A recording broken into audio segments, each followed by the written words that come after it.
Akkam jirtu dhaggeeffattoota keenya tamsaasni BBC Afaan Oromoo Naayiroobii irraa kallattiin isin bira ga'u amma eegalee jira.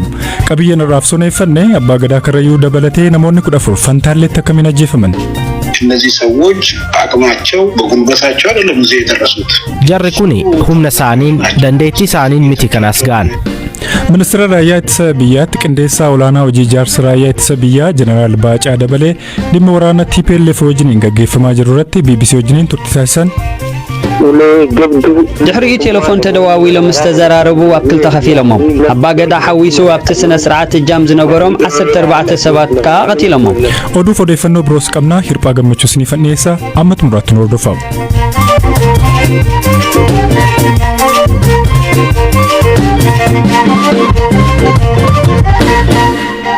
Gaanfa Afrikaatti yoo xiqqaate namoonni miliyoona 26 ol ta'an soorata argachuudhaaf qabsootti jiru. Kunis ba Afrikaatti itti fufinsaan roobni gaan waqtii isaatti dhabamuurraa madde. Gogiinsi kaaba Keeniyaa harka caalaa Somaaliyaa fi kibba Itoophiyaatti amma wala keessa bara ittaanutti akka cimeetti fufu raagame. Kunis lubbu qabeeyyii kan yaaddesse yoo ta'u horsiisee bultoonni horii isaanii harka 70 dhumachuu himatu. Eeliyaas Mulugeetaa gabaasa soneesse qaba.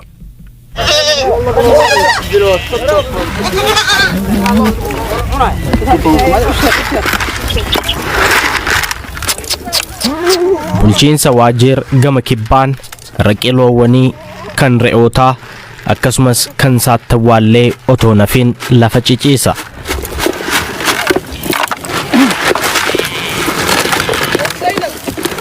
Bakki kun iddoowwan hongeen miidhaman keessaa isa hamaadha. Asitti eelli gogeera. Kanaanis biqiltuu magariisa ta'e arguun rakkisaadha. Aangawoonni naannichaa akka nutti himanitti qabeenya loonii keessaa harka 70 kan ta'uu fi re'oonni parsantaa 60 waan nyaatan dhabuun dheebichaan yookaan dhibeen du'aniiru.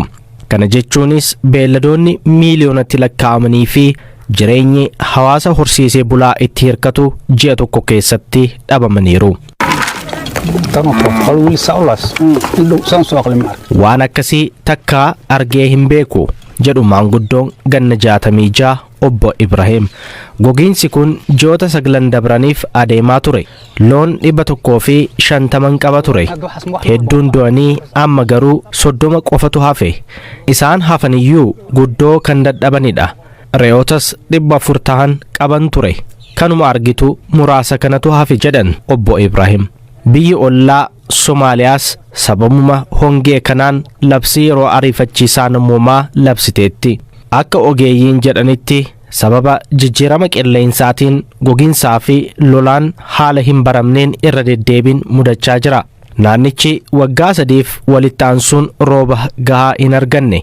Kanaanis namoonni miiliyoona 26 ta'an nyaata argachuuf guddoo rakkataniiru. Barattaanu keessa waqtii roobaa bitootessaa haga caamsaa jiru keessatti roobni haphachuu waan maluuf lakkoofsi kun ni dabala jedhamee eegama.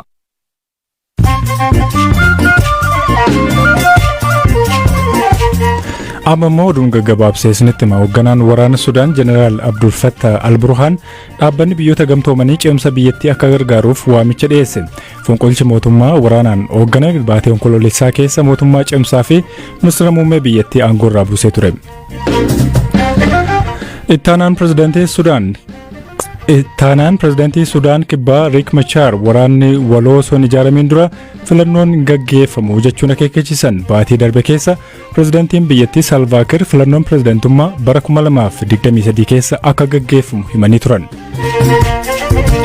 Moozaambiikitti namoonni 4 maanguddoo ganna 70 gubanii ajjeesuun himataman. Namoonni 4 kunneen maanguddoo fannisanii gubuun kan ajjeesan falfaltuudha jedhanii turan. Ministeera dhimma alaa Raashiyaa Awurooppaan gara abjuu wal waraanuutti deebi'uu dandeessi jechuudhaan akeekkachiisan. Konferensii nageenyaa Awurooppaa Siwiidinitti taa'ame irratti Laavrov humni waraanaa neetoo gara bahaatti akka hin bal'anne dhaabsuudhaaf waliigaltee dhimma nageenyaa Awurooppaa haaraa mormanii jiru. Oduun sa'aatii kanaaf qaban isaan kana turan.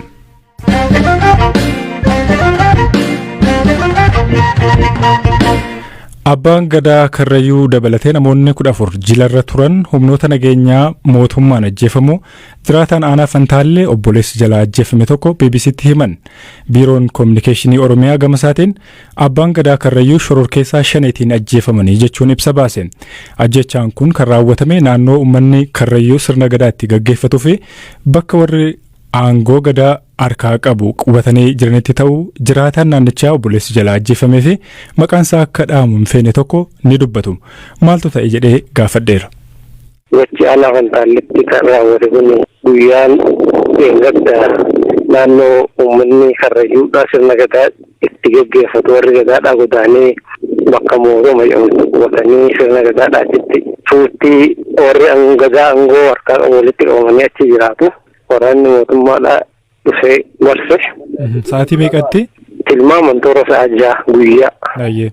Ni marsee sanboodanii erga naannoo gabalaan akkuma beekamu bakka isaan naanna'anii dhufanitti akkuma isaan naanna'anitti irra naanna'anii marsanii. Sana booda waraanni mootummaa erga iddoo seene boodanii kabaja warra mootummaatii fi warra mootummaa ta'anii itti cal'isanii. Nama 41 nama dhiira ilmoo dhiiraa kan taate nama dhiira ta'e nama iddoo san keessa yeroo nama 41 walitti qabanii achumatti tumuu jalqabanii achumatti akka ajjeesanillee itti himanii achumatti erga humnaa ol uleedhaan dhaananiin booda ulee jabduu tumaniin booda achi kaasanii yeroo dheeraa hooggantoonni mootummaa namoonni gara garaa walitti bilbilanii wal yaamanii makiinaan dhufee irratti mari'atanii marii dheeraa hin ajjeefnu erga mari'atanii boodan ni ajjeefnaa erga murteessan boodan nama kana kaasanii bakka lamatti qoodanii namoota gurguddoo namoota beekamoo fi namoota abbaa shinnaa san sirna gadaa keessatti abbaa shinnaa kan abbaa bokkuu abbaa gadaa tuutti gadarra jirtu sun mataa itti dhaabbattee deemtu irraa jalqabee warreen korma hidhan jedhanii warreen sirna gadaa kan keessatti aangoo olaanoo qaban korma hidhanii isaan dabalatee namoota kana dabalatee namoota 14 ajjeefame. Bakka kamitti kan isaan lubbuun isaanii darbe? Bakkeen lubbuun isaanii itti darbe namoota lubbuun isaanii darbe san dhagaa aannollee dhagaa gurraacha san kara naannoo iddoo rabbii jedhamtu. Naannoo sanitti naqanii achitti lubbuu isaanii dabarsanii. Akkamittiin adda baasuu dandeessan waraana mootummaa ta'uu isaanii? Uffanni isaanii uummata poolisii humna addaa Oromiyaa kana ijoolleen. Sa'aatii meeqatti kan isaan ajjeesan guyyaadha moo halkan? Halkan namoota 16 keessaa namni lama yeroo qawween isaan qawwee itti dhukaasuu eegalan isaan jalaa uummata jalaa dukkana waan ta'eef uummata jalaa miliqanii ba'anii jiru namni lama. Maaliif ajjeesan sitti fakkaata? Sababni ajjeesaniif akka isaan jedhanitti naannoo aanaa Fantaalleetii fi naannoo aanaa Afaarii fi uummata naannoo Amaaraa naannoo karaa Bulgaa jedhamu kanatti torbanuma dabre kana keessa lolli qaama mootummaatii fi qaama hin beekamne yookiin naannoo daangarratti ta'ee ture. Bakkee namni isaan uummata fuudhanii fitan tun naannoo Boosatii wal daangessa. Maanguddoonni kun qooda qabu waraana sana keessatti hirmaataniiru yeroo sana? Homaatuun qaban isaan warra gadaa dibar waa'ee yeroo lolli kun hawaasa keessatti fe'ee warri gadaadhaa dhaqee lola san irratti hirmaatu. Kanaaf warri gadaadhaa sirna gadaa gaggeessuudhaan ala dhimma hawaasummaa biyyaa nagaa biyyaa eeguudhaan ala lola biyya keessatti biyya Karraayuu keessatti lolli akka gahee homaatu hin taphatu. Namni kun nama siyaasa gaggeessu hin taane nama jiraataa isaan beekan qaamni mootummaadhaa beeku tokko hin beekudha waan taateef qaama siyaasa isaan siyaasa isaaniitiif tolfatuudhaaf shanee finqee jedhanii godhan osoo hin taane hawaasa jiraataa warra abbaa gadaatu dhume abbaa gadaatu jalaa dhume Karraayuu guutuu keessaa namni mataa yaamu dhume uummanni addunyaanis kan uummata Karraayuutiif beeku qabdu kanaa jechuudha. Obboleessa keenya tokko kan du'e amma nama kana keessa kan jiru toora sa'aatii 9 fi naannoo kanatti reeffi argamte odoo fuudhanii irraa nama dhoorgee halkan keessaa toora sa'aatii 5tti reeffi sudhachiisa'e namni kun bineensa nyaatamee jira kun allaattiidhaan ija isaanii allaattiin keessaa guurteetti kun bineensa isaanii qaama isaanii walakkaa nyaatee jira. Foonii isaan ija isaanii kaan allaattiin nyaatte luka isaanii kaan waraabessi nyaate achi makiina fuune. Mootummaan naannoo Oromiyaa gama isaatiin abbaa gadaa Karraayuu shororkeessaa shaneen ajjeefamanii jechuun ibsa baaseera. Ajjechaa mudate kanarratti dubbi himaan waraana bilisummaa Oromoo Odaa Tarbii gama isaatiin Abbaa gadaa naannichaa dabalatee namoonni 23 humnoota mootummaa biyya bulchuun ajjeefaman jechuun tiwutara gubbaatti barreessan.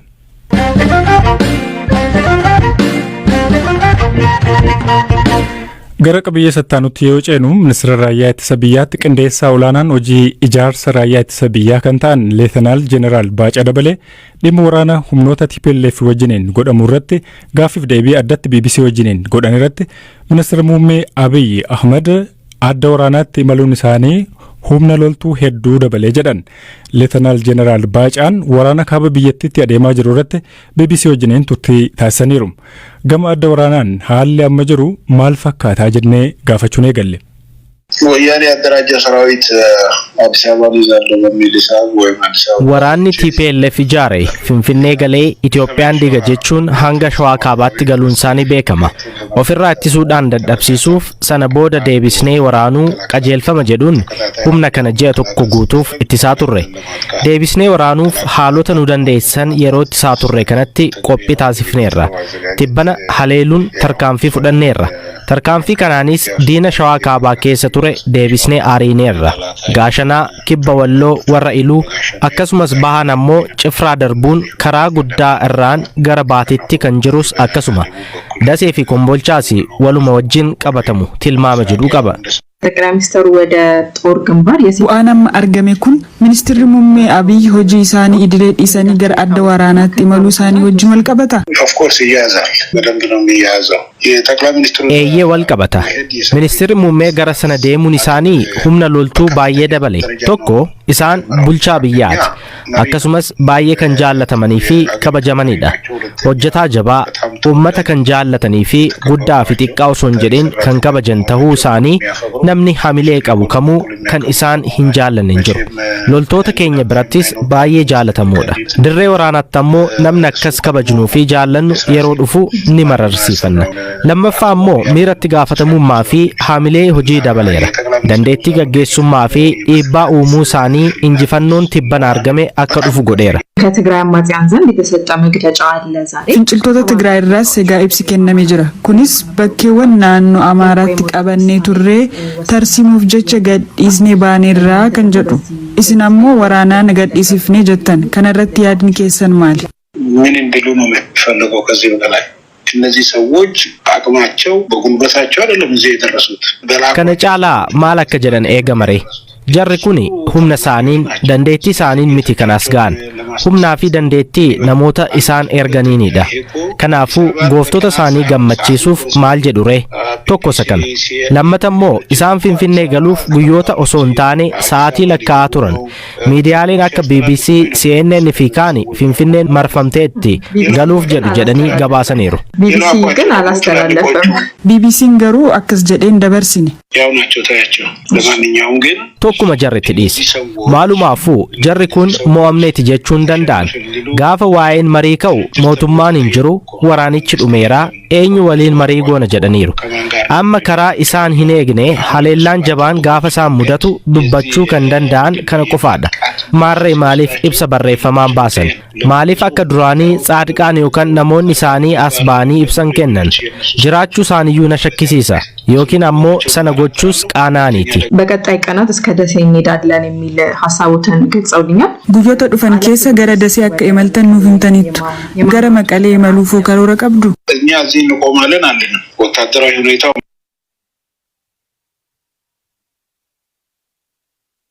Keenya har'a gara gooda buttee Finfinnee jira. Eeliyaas Mulgeetaa qophicha qopheessee jira.